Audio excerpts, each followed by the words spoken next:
নমস্কার।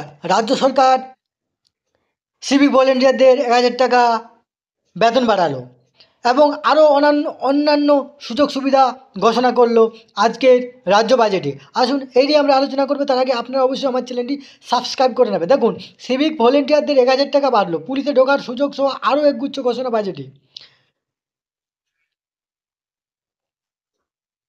সিভিক ভলেন্টিয়ারদের বেতন বাড়তে চলেছে। বৃহস্পতিবার বিধানসভায় রাজ্য বাজেট পেশ করেন রাজ্যের অর্থমন্ত্রী চন্দ্রিমা ভট্টাচার্য। সেখানেই এই সুখবর দেন তিনি।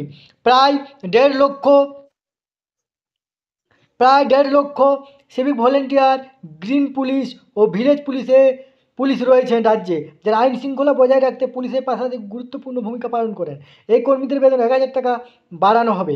পাশাপাশি ওইসব কর্মীদের রাজ্য পুলিশের অন্তর্ভুক্ত হওয়ার সম্ভাবনা ১০% থেকে বাড়িয়ে ২০% করা হচ্ছে। এই খাতে মোট ১৮০ কোটি টাকা বরাদ্দের প্রস্তাব করেছে চন্দ্রিমা ভট্টাচার্য। পাশাপাশি যে সমস্ত সিভিক ভলেন্টিয়ার, গ্রিন পুলিশ ও ভিলেজ পুলিশ অবসরকালীন ভাতা ২ থেকে ৩ লক্ষ টাকা পাওয়ার যোগ্য, তা বাড়িয়ে ৫ লক্ষ টাকা করা হবে।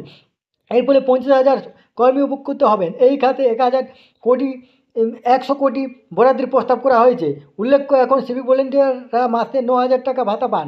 রাজ্য বাজেট ঘোষণা হচ্ছে আজ। মুখ্যমন্ত্রী মমতা বন্দ্যোপাধ্যায়ের উপস্থিতিতে বাজেট পড়েছে রাজ্যের অর্থমন্ত্রী চন্দ্রিমা ভট্টাচার্য। লোকসভা ভোটের আগে এই বাজেট অত্যন্ত তাৎপর্যপূর্ণ। কোন কোন খাতে রাজ্য সরকার নতুন বরাদ্দ করে, কোন কোন প্রকল্পের বরাদ্দ বাড়ানো হয় কিনা, রাজ্যে নতুন কিছু ঘোষণা করেন কিনা, সেদিকে নজর রাজ্যবাসীর। ধন্যবাদ।